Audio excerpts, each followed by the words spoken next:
Welcome to the Fur's greatest podcast in the world. I am your host, Khord Kitty. Oh man, I have been so busy lately, raising babies and stuff. You know how it is.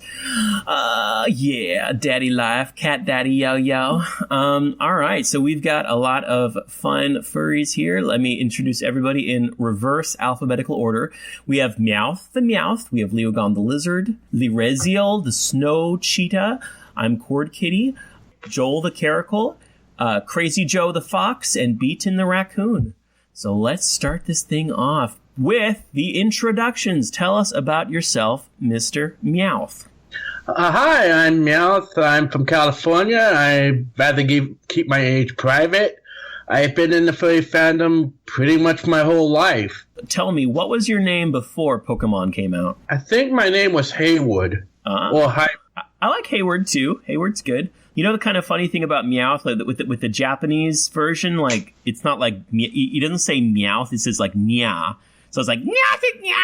That's what it sounds like. I know it. So Leogon the Lizard, you are a foreign furry. Most people here are American furries, but you are all the way across the pond in the magical land of Brexit. Yes, greetings from the United Kingdom. A delightfully interesting front this time of year. For some reason, we keep getting snow, but only on the weekends. Ever so frustrating. So let's break some stereotypes. Do you actually like tea and crackers? I have tea every day. I do not have crackers every day. Maybe every once in a while. Excellent. That stereotype is now destroyed forever. Lireziel, you are in Portugal. Wowza. And you are a combination of a Snow-Leopard and a Cheetah. Very creative combination. I would have never... I wonder if that could actually happen in the wild. I'm not exactly sure how the DNA stuff works with that. Well, first of all, they actually have to be in the same environment, and I'm pretty sure they're not. Well, I'm from Portugal, and if you don't know where that is, first off, it's not in Brazil. People keep making that mistake. I'm actually also from Europe, south of Brexit. Okay. All right, now I am Khord Kitty. I have had a very fun life, but I'm mostly known for fursuit dance competitions because people go on the YouTubes and they see that, and I guess that's and also known for a creepy happy smile on a fursuit. So yay, that's a good thing to be known for having a creepy smile. I told my commissioner, I was like, I don't like it how there's so many fursuit heads that kind of have this sort of neutral look. I want mine to have a smile. And he went way overboard. Gave you a Chester smile. Yes. Be careful what you wish for. Basically, I really got it. He gave me the smile of the one pedophile of Alice in Wonderland. Oh, man, I didn't think about that. All you got to do is just, disappear. I would say that cat is perfectly innocent. Wow. Thank you very much. Well, the colors have already faded away. All right, so let's talk to another cat, but a cat species that not a lot of people know about. Joel, what's this Caracal thing that you are talking about? It's a wild cat that can be found throughout most of Africa outside of the really deep deserts along the coast of the Middle East. Crazy Joe Fox. I think you have the honor of being the eldest fursuit dance competitor in the world, which is amazing. Well, I did once, and I kind of panicked and cocked out. I did a few shows, though. That's about it. But what I'm trying to say is that I hope that I am still fursuit dancing when I'm your age, because that's incredible. I know it's rude to ask a fox his age. In fox years, I'll probably be about, let me give or take a few. Put it this way, I probably have about 20 tails on my backside in fox years. Kitsune. Right. Yeah, because they like fox. I call it the ice fox. The Japanese folks, they call it a kuseni. Yes, I gotta say, the Tanuki movie by Studio Ghibli, oh my god, every time I meet a furry, that's the first thing I ask. Have you seen Pompoko? And then I'm like, okay, let me show you this. I think you'll like it. I've never seen it. I haven't seen it either. I have. I may have got it. See it. It's going to be the most awkward experience of your life. It is. It really is. I can think of one anime movie that's going to be more awkward. Beeton, tell the audience a little bit about yourself. I am from New Jersey. It is snowing outside right now, and I'm not sure if it's going to go hard enough to cut the power, but if I suddenly cut out, you'll probably know why. I've been in the fandom for 3 years now, so I've done a lot of things that nobody really ever would get the chance to do. I've been to a lot of cons already, and this is actually my first ever participation in a podcast. So, I mean, yeah, what I do to find my cast is really simple. I just go to everyone. I'm like, hey, yo, do you want to join a podcast? And they're like, I've never done that. Okay, let's do it. And it's fun, because, I know some people, they might have like a dedicated few that are like, oh, yes, and they all have the same reoccurring cast. You go to any podcast, they all have the same people over and over again. I'm like, you know what? Let's switch things up. This is funner. This is more crazy. Right? I'm having a blast so far. So thanks for having me. You roped me into this. You just asked, hey, you want to be in a podcast in 20 minutes? Yeah. Did someone say crazy? All right, let's go to the most exciting topic of all. Let's go to proper con manners. All right, Joel, let's talk about proper con manners. Okay, so how many of you have actually been to a furry conventions? Oh, I love that. I have. I get to give out unconsensual hugs all the time. Oh, unconsensual hug. Oh, I love those. They're the best. I just get there and I'm like, tell my parents I love them, but I'm home now. What would you say to me, Mr. Unconsensual Hugger? Jumping on people, unconsensually hugging them when they don't want it. What would you say to me? Generally speaking, the hugging thing isn't the main problem at cons. One of the problems is, bad elevator etiquette. You have people not being nice to the hotel, things like that. Those are things that people tend not to think about being really bad for the con.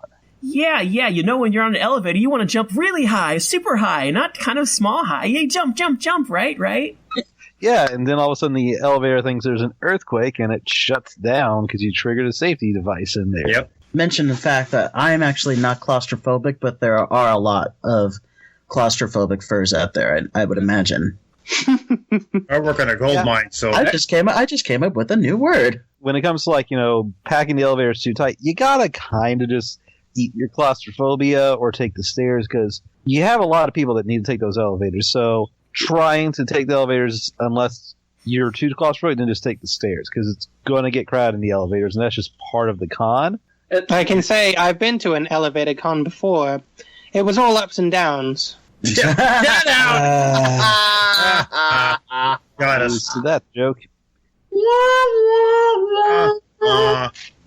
Take what you can get and give. Must have been a nothing back. small experience, but very uplifting. I was actually at the table con, but it didn't really have any legs to it. But another thing to bring up with con manners is the cons have a hotel liaison.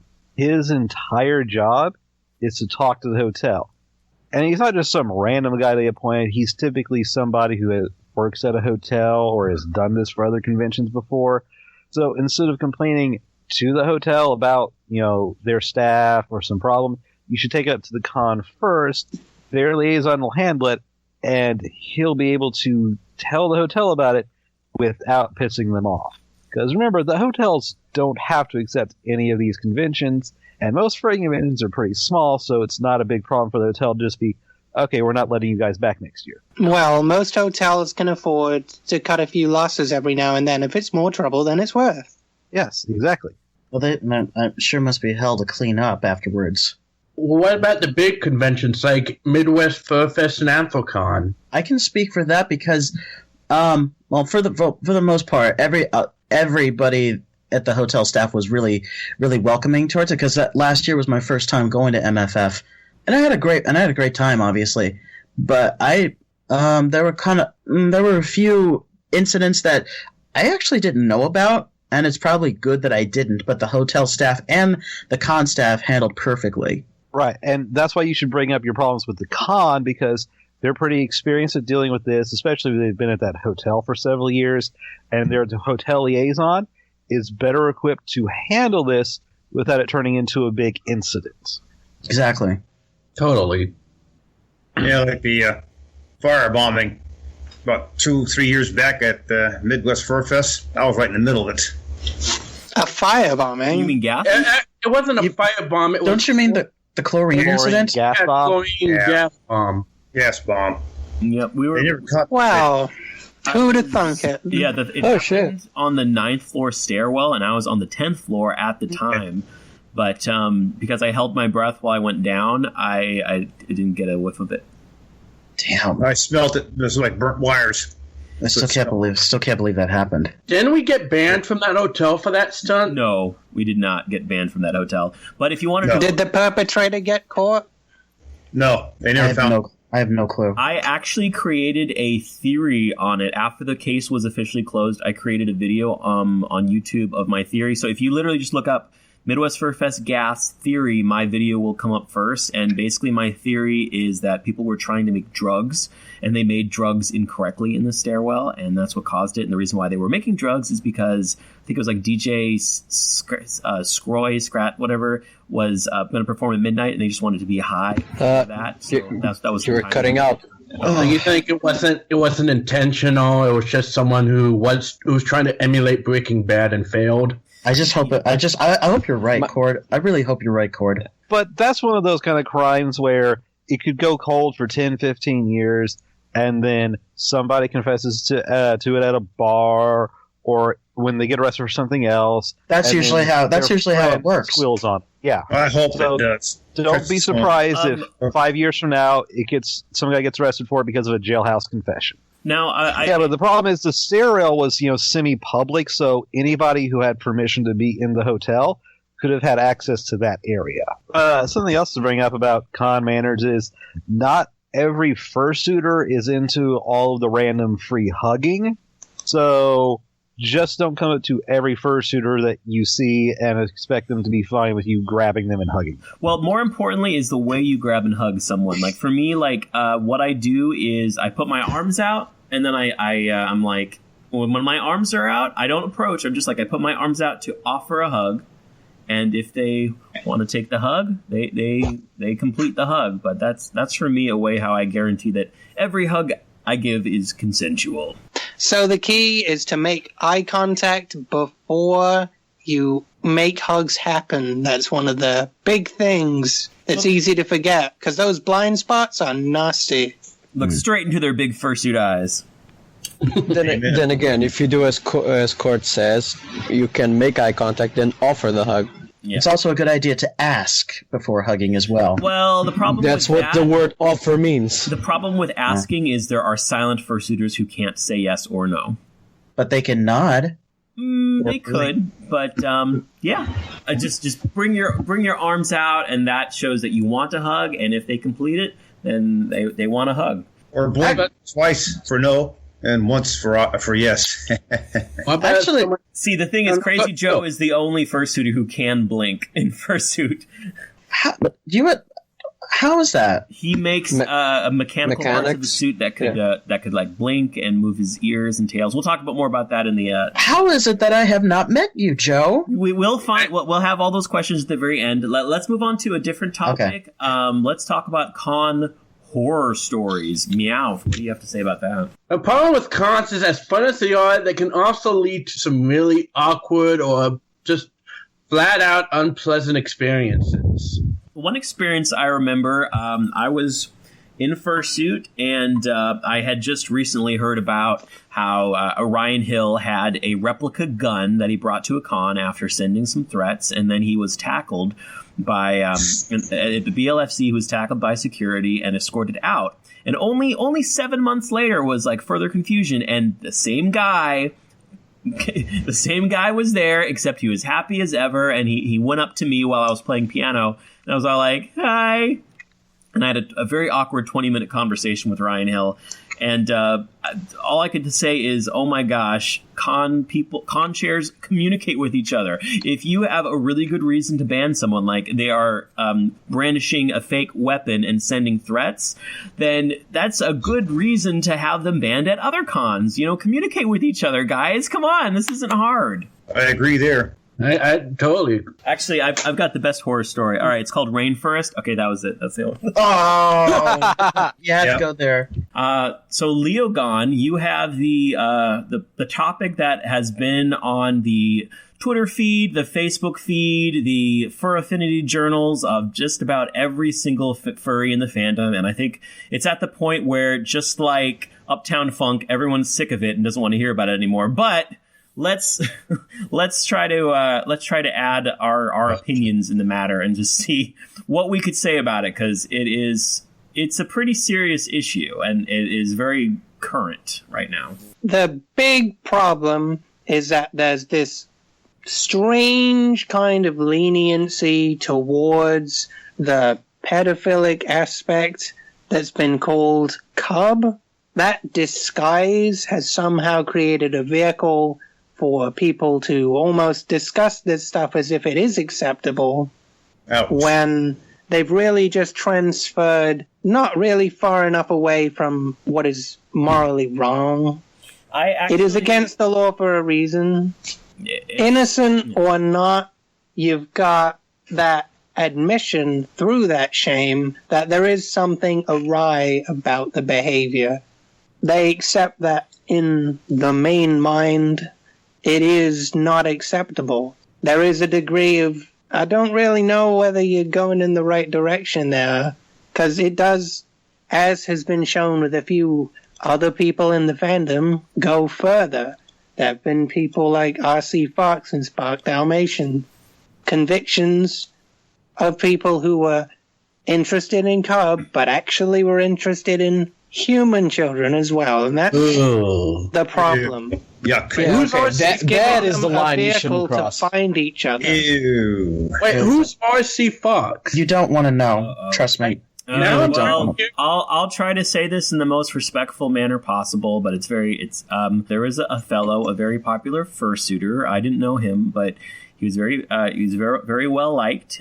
He admitted to possession of pictures, CP, and he was going to go to court on the matter. And his lawyer, I think, suggested that he plead no contest, because there's already an article out where he was admitting to it, and he decided to end his life exactly 1 week ago today. And it is He's dead now. Yeah, he's dead now, and it's a very difficult issue. Passed away. Because what happens, the reason why it's so difficult is because you have half of the responses from people who don't know him who say, "Oh, one less pedophile, I'm glad he's dead," and then you have the other half of people who actually knew him, who don't see him as like a pedophile, but like me. Yeah, who see him as a really good friend, who is a good person, and who are devastated that, you know what? Either way, there is probably more people blocking each other this week than any other week.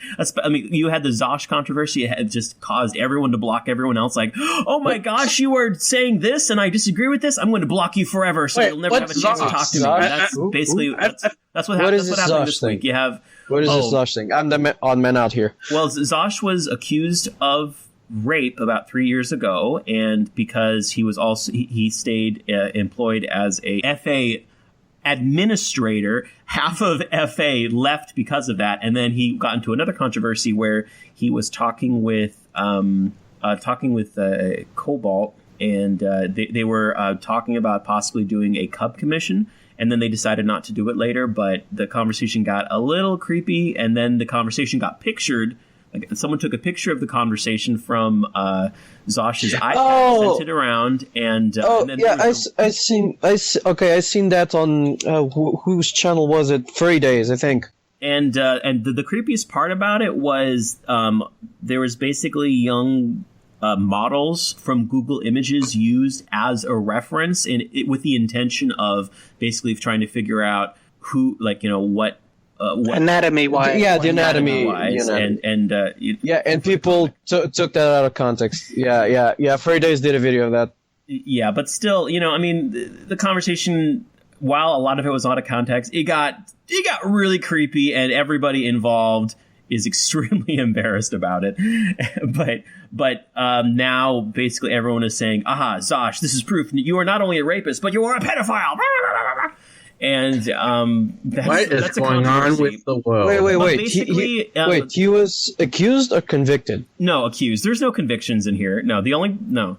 These people are convicted in the court of public opinion, and then things get really sticky. Things get really sticky when the people who are accused, they have friends. Don't use the word sticky. I don't think that's the right word to use for this. Yeah. Don't use that word. What word? Sticky. Sticky. Sticky. This is getting very sticky. But yeah, this is a super, super No, it's because of sensitive the topic. nature of the context. Yeah. It's the unfortunate balance of good people treading the fine line of doing bad things. And sadly, there are just one or two that are going to keep stepping over that line. And at the end of the day, it's the law that will punish them. People don't need to waste their time. That's what the law is for. More importantly, no matter what your moral structure is, trying to punish people with harassment is never the answer, no matter what the crime is. Well, That's a crime in and of itself. And for the record, R.C. Fox was never actually convicted for any crime. He decided to end his life on the day that the court was going to come up with. It was a special hearing, a special verdict. Special pleas hearing. I don't know if it was a verdict, but I think it was. It was accepted that there was enough information that would have been a sentence for the 22 counts. Yeah, but what that would have been is up in the air. My point is, rumors, inaccurate lies has been the narrative of con mob mentality from the beginning. Like, you have rumors coming out of this that are not true. And pretty soon everybody will turn on you for no real reason. Well, social justice warriors will always exist and bleed their way into everything, including fandoms like this one. And they've already bled.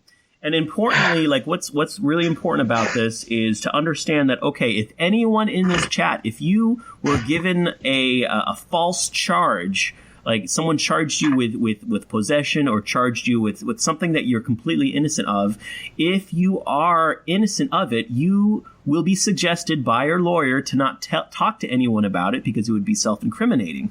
So, but in the process, you will be destroyed by a mob, because ultimately that's what happens. If you lie about somebody and they don't defend themselves, that lie will become truth in the minds of all furries, because it's like a social truth by mouth and feeling, not by fact. Yeah. So anybody could be a victim of false accusation. I mean, you never know. You never know. So we have to kind of look at this mob mentality and make sure that we don't resort to harassment and get the facts straight too. Absolutely. Let's go to the next topic. Movies. Beeton, Mr. Beeton. Yeah. Tell me about your movies. It's really my thing. I love to talk about movies. I have a weekly journal I keep on FA called Trash Can Tidbits.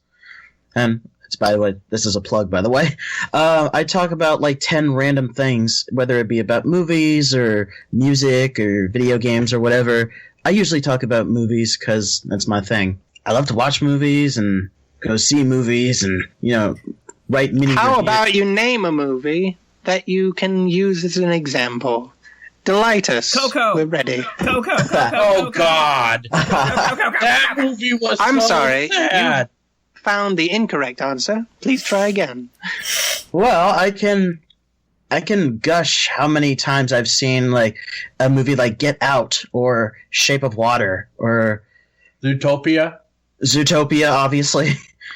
I mean, who went to go see that movie when it first came out? Did anybody go with a furry group to go see it? Yeah, I did twice. I'm ashamed to say I didn't see it in theaters, and I regret it. I watched it in 3D TV at home. I was satisfied. A friend of mine that is not a furry gave me the DVD on my birthday and was like, "Oh, okay." Let's say, I went to see Zootopia like twice with furries. The first time was the night it came out, and I traveled all the way to a theater in West Nyack, New York, which is in upstate New York. It's at the Palisades Mall. It's a huge mall. It's got like a Ferris wheel and carousel inside, ice rink, and it had everything. Wait. Are you interested in learning about how movies work from the inside? No, I'm not really into like filmmaking or technical, but I obviously love to read about directors and My original goal, my ultimate goal is to become like the next Roger Ebert, who's like the best movie critic who ever lived, and he was like my idol. I got into like critiquing movies all the way pretty much through college, and did you watch it when it had Siskel on? Yeah, and yeah, I mean, it was just a sad thing that when Siskel died, I mean, he really just kind of like. And when he had his voice removed, it was like, wow, how is he gonna do that? How is he gonna communicate now? But he still had a voice, and which was great. But yeah, Richard Roper, he annoys the heck out of me. I don't know why. Just the way he talks, Roper never really caught my fancy. Like I think there's this one particular rule. Like if you're going to be a TV personality, you can't sound like a swiveling weasel. That would be a fun. How does Pauly Shore get work?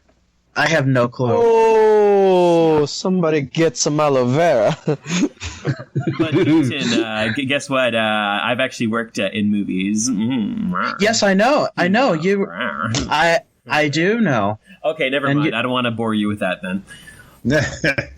But yeah, you could contribute and just name a short list of the movies that you've been an extra in. I've been an extra in Amazing Spider-Man 2. Wait, really? Yeah, Bridge of Spies, Wolf of Wall Street. I was almost an extra on Ghostbusters, but I was cut. The recent Ghostbusters? Yeah, the really bad one. I hate I it. saw it. It wasn't that bad. I really have no desire to watch that. No offense, but... But there was a scene where the people in Manhattan were running away from the ghosts in the street, and I worked 12 hours on it and still did not end up on the final cut. Yeah, the only thing I have to say about that movie, and I really do hope people don't hate me on the internet for this, is that the only reason why I dislike the movie, it's because it tried to be a social commentary. Well, I just like it because it wasn't funny. Yeah, because it tried to do social commentary. You can't do social commentary and be funny. No, that's true. Well, South Park and Family Guy can, but there really wasn't much in the way of social commentary. No, that's social satire. That's social satire. It tried to do too much. Yeah. What I don't get is why everyone gave Leslie Jones such hate. I mean, I thought she did a really good job. I believe if you're a comedy writer, you got to make a comedy, and if the comedy doesn't make you laugh, it's not a good comedy. End of story. Kidding. Yeah. Am I against the idea of an all-female Ghostbuster? Sorry. And the movie was heavily edited. I think you could absolutely have an all-female Ghostbusters. You just have to. I'm not against that idea at all. I'm not against that idea at all. I mean, there has been Ghostbuster girls. It all comes down to writing. If you want a good movie, you have to have good writers. If you don't have good writers, boom, you're screwed. And it also has to have not have studio interference, because Sony is tending to mess a lot of things up. So I want to see if we could hurry on the different topics. Okay, let's go to Lireziel. Let's go to Snow Cheetah's topic, furries in Portugal. All right, so I'm really curious to know whether there is a furry community in Portugal. There is a very small and sort of divided community, because there's a lot of different opinions. And it's funny because Portugal already is a small country, and we as a furry community, we are also small. We're like about 100, 150 of us in total, all separate out. But it differs on different opinions, because most of us lean to one side of an argument, the others lean to the other side, and most of us have this odd problem where we we create confusion out of just misunderstanding each other. But basically, we're all a bunch of good people. We just have that little quirk of ours. But then again, we're Portuguese. That's the thing we do. But besides that, our little community, the most we've done so far is do fur meets, some gatherings in arcades, dinners, small things. Because as we are a very small community, we can't really pull in the economy strength to actually create our own convention right now. We're too small for that. Now, this might sound weird, but everything you just said about the Portugal furs could kind of apply to New York City furs. With the New York City furs, they are not really united. Like, they kind of separated. Like, they aren't really all together. They don't have, like, this big organized group. They're just sort of, like, these separate little stars in their own little places, and they don't all meet together at all for some reason. And they don't have enough money to make a fur con in New York City, so they just kind of all flop around. That's kind of how it is in New Jersey as well. Like, there's not a community feeling, and I think it's just because when you're in a big city, there is no community feeling. It's like, oh my god, stop brushing into me. Oh my gosh, or oh god, the subway is too crowded. No, don't ask me for money. And you become this kind of monstrous, just like you have to become aggressive in order to survive in the city. You have to just kind of like, if someone bumps into you, you just keep moving forward, and you have to kind of have this intimidating aura about you. And basically, you have to be the least communal person possible if you want to survive in the city. Although the transportations, because we're practically divided into three groups. We have the north furs, we have the south furs, and we have the central ones. So you have Bronx, you have Manhattan, and Brooklyn. See, it's the same thing. I gotta say, Portugal. And when you say 130, that's about as many in New York City too. They're all on different websites. They don't all congregate. It's amazing. No.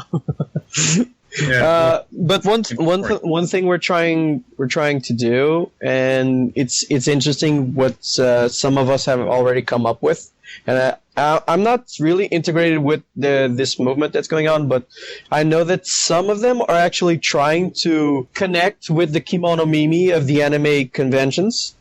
If you don't know what kimono mimi is, yeah. It's the people with animal ears and tails. Yes. Basically, they're trying. Our furry community, that small group, is trying to connect and actually integrate into the anime in order to actually have a pole and actually give strength to the furry movement and actually expose us a little better to try and see if our community actually grows that way. We're exposing ourselves to other communities in order to grow our own. Desperation. Yeah, it's not really desperation because some of them are also into anime, so it kind of goes hand in hand. It does in its own way. I don't know. I don't like it when somebody like has a picture of a person and then they staple on a tail and staple on ears and they're like, okay, see, that's a furry. It's like, no, that is not a furry. No, that's kimono mimi. Yeah. Good to know. I thought that was Neko Mimi. No. Neko mimi is just cat people. Kimono mimi is animal people. So. All right, so let's get to the special guest interview. All right, Crazy Mountain Joe. Actually, I don't know if I should call you Crazy Joe Fox, Crazy Mountain Joe, Mountain Crazy Joe, or Joe the Crazy Mountain Joe Fox. Actually, my real name, this is no joke, and I don't use it for sign-up because it's native. It's called Little Crazy Fox. Woo! Oh, wait. He's Indian? Yeah.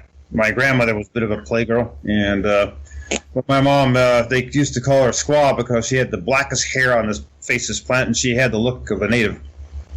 Wow. Now, one little fact, I think I talked to you about this before, but nobody else knows about it. The most popular YouTube video on Midwest Fur Fest on the entire internet is you showing off the mechanics of your fursuit. Oh, yeah. That was hilarious. I've seen the mechanics. They are awesome. I've taken, I think, one video of you of showing off your mechanics, but of course, yeah. I'm not the only one. Lots of others love to check it out. If you've seen a fox that is able to snarl, who's able to change the eyebrows and change the ears and to lift the tail, then that's him. He's the only one. That's me. Oh wow! I just pulled up a video, and that is amazing. Do you like have like a degree in animatronics or something? No, I dropped out of high school and I became a TV technician. I was making more money than my old man was in repairing old TV sets. Oh, so you're self-taught on that? Yeah, I got involved with the bio lab outside Davis through Sean, and they had a problem with the X-ray machine. I said, I can fix that. So I went over there and fixed the machine for him. I said, who do I give the bill to? It was like $175 for labor. Well, to call a technician in to fix an X-ray machine is like $5,000, and I've been working for the guy ever since. It's a while, and I know how Well, I studied bioengineering. That's why I was able to build the fursuits like that, because I know converting muscle into motor structures. Now that kind of brings up the question, like, why bother going to college if you could get your information from the internet now? Like, what do you think? Like, how did you get your expertise if you dropped out of high school? I never had a computer until 2009. High school is mostly so you can get a paper that says you are qualified to do this certain job. Doesn't really. I was in the work field way before high school. I was making money already, and I had my own business. Then I worked for a TV shop and plus my business. And then I went to the mountains for a good long time. I always was in the mountains. I am a hard rock miner, and we got a bar in Allegheny. He is the furry Iron Man. He made his suit in a cave. As for the animatronics, I did that for a reason, because kids would pull my tail, so I put the snarl driver in there so I could turn on and bare my teeth down. Oh, they let go of that tail so fast. Wow. Yeah. The blinking I had for a long time before I did the snarl, because the blinking is what catches people's eyes. How long did it take to develop the whole suit? It takes about a year to build just the one head, or two heads sometimes. I'm doing three heads at once. And the technology is actually easy, just parts out of old VCRs and whatnot. I build the drivers myself. They're extremely flat, but they're powerful. They have to pull about 5 pounds worth of material. Wow, that is amazing. Now, did you have did you have somebody like telling you about like how to fix TVs, or did you sort of figure out how to do it all by yourself? I've been doing it since I was 7 years old. Wow. Yeah, I just knew it for some reason. I can process information about transmissions and whatnot, including projects for the biolab in my mind, faster than the Cray 500 computer. I mean, it just snaps in my mind. It's, okay, we need to do this part. It's that part, and I had to fabricate this piece to get that going. So you figured out how it works, and then you're able to change things, thanks to that. I actually built I'm working on a weapon that'll actually, this is no joke, the bullet's no bigger than your pinky, but can fire you can hit your target 25 miles away. Don't hurt me. Oh, whoa. Yeah. Wow. That's the technology I got, in other words. I can also. Then the NRA knocked at your door. Yeah, well, actually, I got out of the war. This is no joke, Vietnam War, because I drew a diagram of an atomic device. So you're a veteran. Yeah. Well, no, I never went to the war, thank the gods. Oh, okay.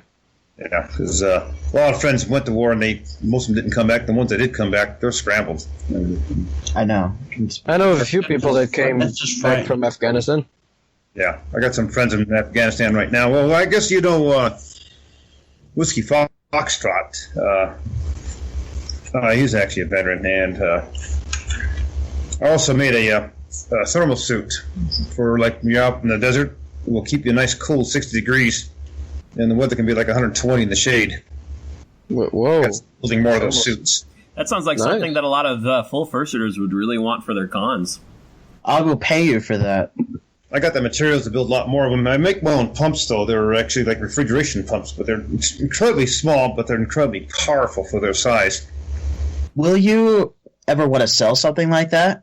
I did a circuit one time for Vox Fox, and he's got blinking eyes right now. This is no joke. I'm working on a couple more vests. One's for myself. I'm building a Fox plush. And what's his name? Affinity. He's from Canada. And he needs one real bad. They're like $1,800 for those pieces of junk. I said, I'll build it and I'll just give it to you. Whoa. All right. Yeah. Well, I got the technology and I can slap this stuff not easily. How much does it cost? How much did your whole suit cost? Well, I had a lady at AC one year, and she did evaluations on fursuits. You leave the head with her, and this one guy paid like about $500 for this head. It was worth like probably twice that. One guy paid $600 for his head. It was like worth like $20. Oh, yeah, he does that. I had to leave my head for her for 2 days, and she says I can't come up with anything, but all the parts are homemade, and you got parts in here that don't exist. I said, yeah, I built them from scratch. She valued my head. I told her about the time it took to build it because I kept the record. It was close to between $30,000 and $40,000 for one head. Oh, whoa! Yeah, just a one head. And you do commissions? Very rarely. I'm doing one right now for Spotty because he's got the bank account to afford this stuff. Yeah. That's the thing. He wants a snarl on his cheetah suit. That I can do. So I heard that Spotty invented one of the parts of the iPhones, and that's how he got. Yeah, I told that to Gene Really? Brooks. Yeah. He could do the same thing, and he thought I was crazy. I said, no. I says, you can use light to detect blood flow and everything else underneath the sun. I says, feed it to your cell phone. I says, then feed it to any doctor's office. Funny. Well, Spotty, What the heck? And they say furries are weird people. No! This is not things that not weird. don't exist in reality. This is not weird. This is the future. it is. Yeah, furries are the future, literally. I do hope more kids do show up with the fandom because they need to learn there's a real world out there, and it's not all evil. That's why I get in my suit, to show kids a live cartoon character can come out of the screen and can greet you. Yeah, just don't touch the tail. Yeah. That's what I do the fursuiting for, is for kids. Give them a dream. I mean, let them dream. They have to. There's a lot of evilness out in this world, and they don't need to see that, or it should be blocked, as far as I'm concerned. You are now my hero. I have to see. I do the jobs for Glenn, and we do the Rotary Club. I'm out there with my suit on. A lot of kids, this one kid especially, oh boy, I call her little Elvira, and she grabbed a hold of my leg and she did not let go, and she was squeezing to the point where my circulation stopped. She sat there and screamed, "I want to take this fox home, Daddy! I really want this fox!" I was stuck with her all day until finally. Just imagine you walking around and she's still glued to your leg. Oh yeah, she had the leash. They finally had to collar me, and she held on to that leash like you wouldn't believe. Aww. But the other kids, some of them were afraid, but as soon as they saw this little 6-year-old, I said, my God, they all ran up and they had a pet, whatnot, and we took a million pictures. We had a few soccer moms there, and I kind of despise those people, and they were told to leave. What's wrong with soccer moms? Oh, these soccer moms, they consider all fursuiters pedophiles. This happened to me 3 times already, and one of them with a cop. That's him, officer, that's him. And the officer was Mario. That was Glenn's daughter's boyfriend. And Mario would ask me, okay, Joe, what do you do this time? Oh, Mario, everybody, all foxes are guilty or in trouble, otherwise. And the lady said, you know this guy? And Mario would give a sign like, I knew him since I was a kid. I knew his dad was a cop in the bottle. Well, he gets on there 1086 or 10 something. I forgot what it was. And this woman cop showed up and arrests that woman and gives her the random rights. Yeah. Yeah, you don't go pointing fingers at somebody that, that didn't do any crime. Exactly. Yeah, that's falsely accusing. Yeah, she got in trouble. Falsely accusing and be considered defamation, which is it's also that is a crime too. I have a video of one woman doing the same thing, and she got her ass whipped by Sean's wife. Otherwise, we found out who the woman was. Oh. And yeah, she had to leave Dodge for what she did. But I can't do the park no more. For 27 years, I did the Youth Day parade there in Winters. So now I do the parade there in San Jose. Now, the reason why you can't do the park is because I guess that someone was uncomfortable? Is that right? No. Yeah, one woman. And right now the Hispanic community is trying to get me back. And the parade, the executive of the parade says, well, to get him back, it's going to cost us $200 an hour to have a cop there to keep an eye on him. Oh. Just because somebody felt nervous, that sounds pretty... That's fishy. That's really fishy. Now, remember you were telling me in detail about what your teeth were actually made of in your suit, and I think in the video I took of you, we found like a Monster energy drink can, and we put it in between your teeth and closed it up, and it made a big hole in it. Yeah, I actually ripped my part too, by the way. Yeah. What is your teeth made out of? Titanium aluminum alloy, and I got a hydraulic package, but I don't dare bring that to the convention because no. But why did you make titanium teeth? Well, I got the material there, so I just slammed it all together. Oh, you just did it just cause? Yeah. There's nothing plastic on that suit except for the eyes. Now you have more than one suit. Like you have a little army of these animatronic suits. Yeah, I do. Oh, that's what creepy. is the official count at the moment? Oh, about 16, I think. Dang! Wow. He's literally the Iron Furry. And I think it's I don't remember what you quoted me on, like what each of them are worth, but it's a hefty amount. Yeah, it is. I can imagine. They're one of a kind. I mean, if just one is about 13, was it 13,000 or 32,000? About 30 between 30 and 5,000, just one head. Yeah, 30,000. Every part's handmade. There's about almost 800 pieces hand carved. Yeah, I'm just trying to make an average, like an average of 20,000, and you have 16. You said? Oh, about 18.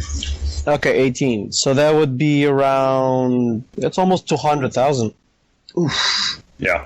Now, would you ever in the future want to make some sort of guide for how other people could make a suit like that? Because I'm sure a lot of people, like, those are some really good in corporate secrets that all the fursuit makers, I'm sure they're desperate to know. Yeah, Disney wants it real bad, and I'll give Really? Disney? I can imagine Disney would want to. Yeah, they're what they did. I don't want to imagine either Goofy or Mickey with titanium teeth. No. Squeaky eyes, moving jaw. I think they were talking about the animatronics. Yeah. Yeah, I know. They were making a space wolf, and they wanted the snarl real bad. And they're making a space wolf? Yeah, something about space wolf. One of the Disney theme parks, they would have the space wolf, but they want the snarl. And they got the snarl to work on the small scale, but once they amped it up, they couldn't get it to work at all unless they used giant, enormous motors or pneumatics. But the guy couldn't walk around with that damn thing.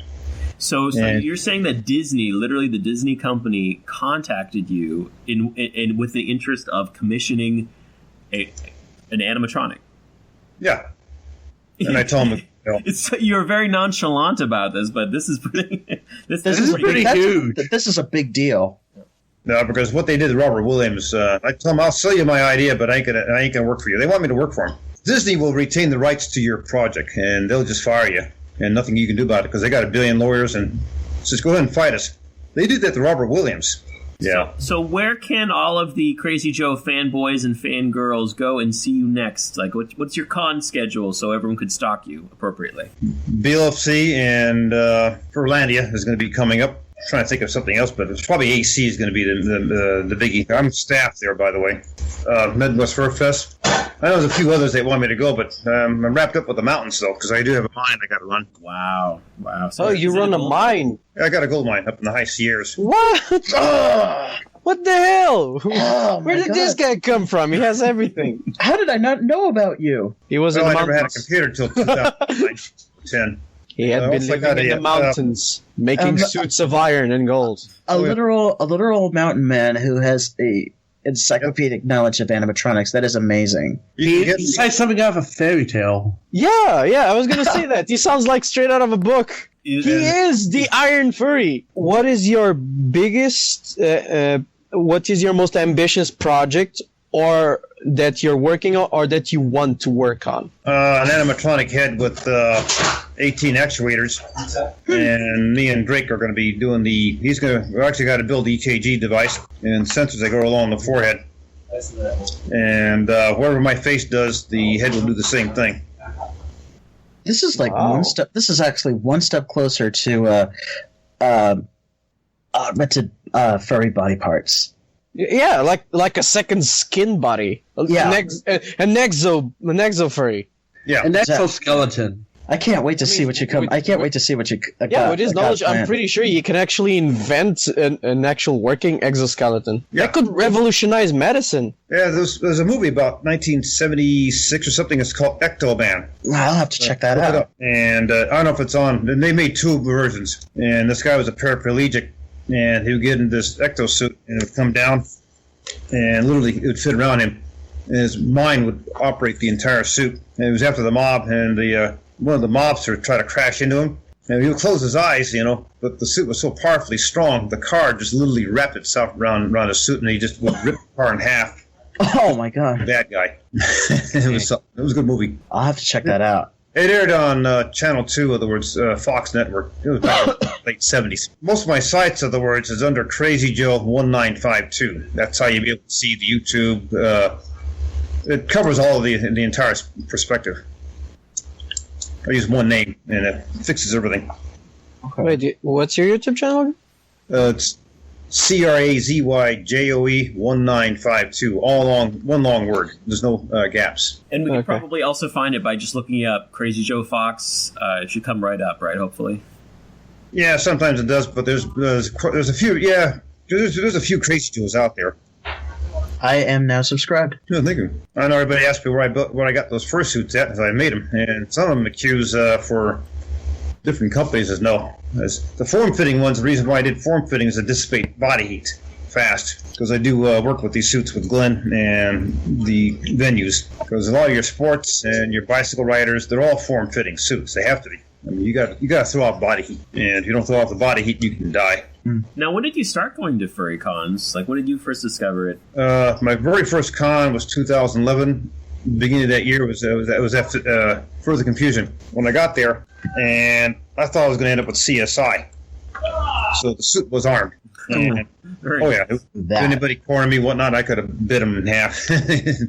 Luckily, they're all about as crazy as I was.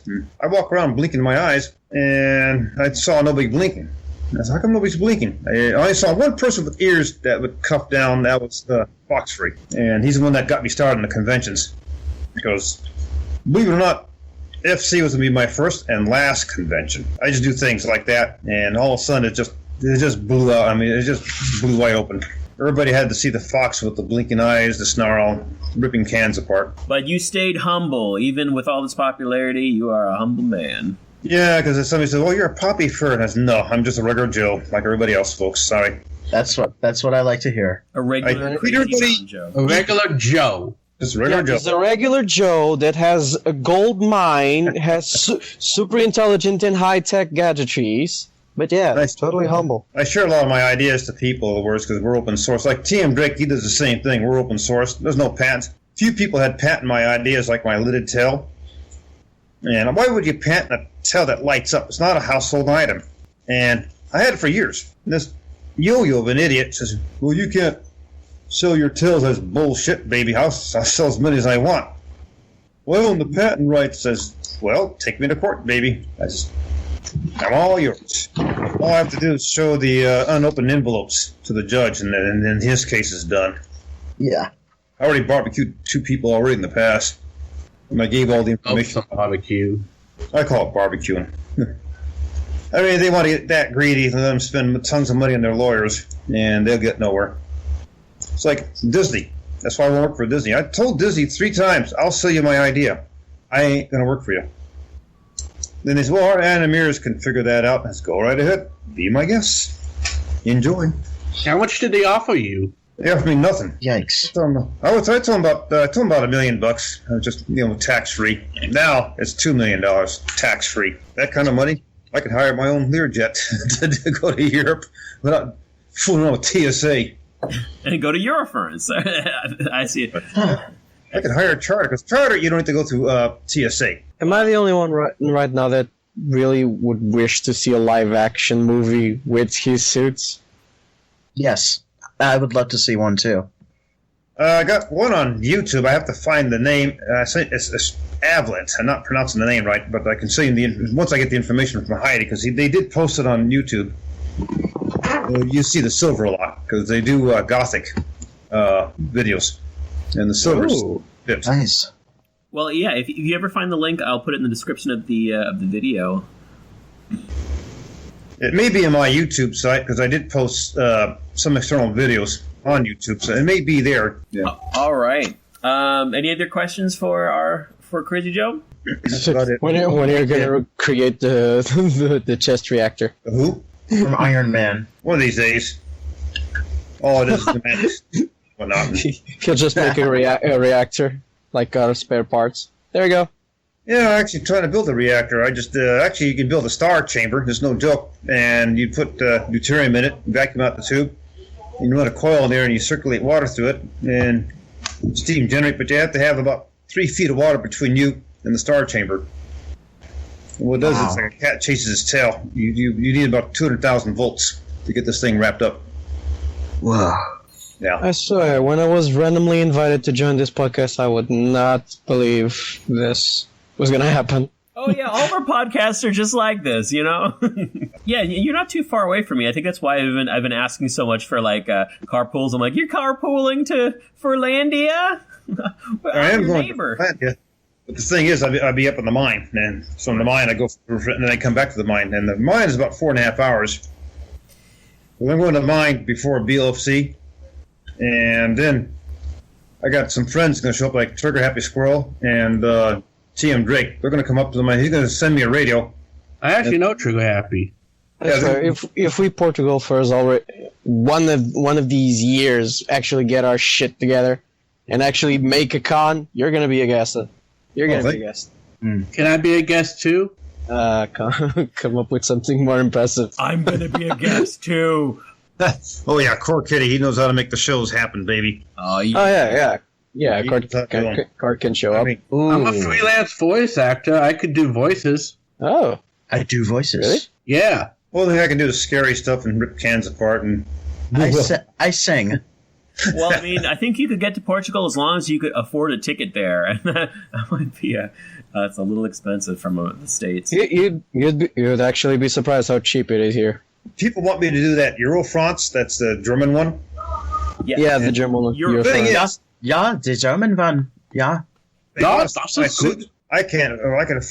I got. If I get there, I want to. So I told the guy I can spend a month there, but I says I can help you build your designs. It'd be like a paid vacation for me. I says that way it ain't going to be a whole lot of money out of my pocket staying there. Yeah, and just take a cargo ship instead. Oh, I would love to take a cargo ship to a con. Yeah, that that way, sounds really fun. it's 10 days. But the thing is, you don't have to worry about TSA or whatnot and Homeland Security come breathing down your neck. I was trying to do some research on how much it would take, or how much it would cost to go on a cargo ship to one of the Japan fur cons, and it's about 15 days on the ship. That's a lot. And actually, the cost, ironically, is actually Cargo more than an airplane trip. Oh, way cheaper. Yeah.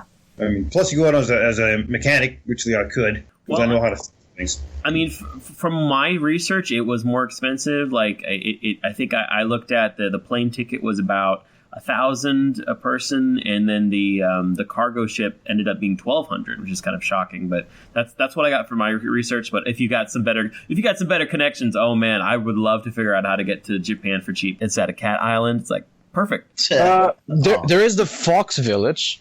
We don't want to go to Fox Village. I want to go to Fox Village too. But cat. What I like to do is my brother's wife's son is married to a Japanese, and he lives there. Is he on the cargo ship? I don't know, but he's got connections how to get there, so I'm going to try to get a hold of him. Man, he loves my suits. He hates my brother's guts, which everybody hates my brother's guts. I know why he's... What's wrong with your brother? Oh, he's a total dick. Oh, yeah. I haven't talked to him in 5 years. Plus, he tried to throw me out of my house because my mom... I live there at the house of my mom because I live in the mine. No sense buying a house. And, try to take over a bank account and over medicine and whatnot. And actually I got his lawyers fired. One of his lawyers showed up and said, hello.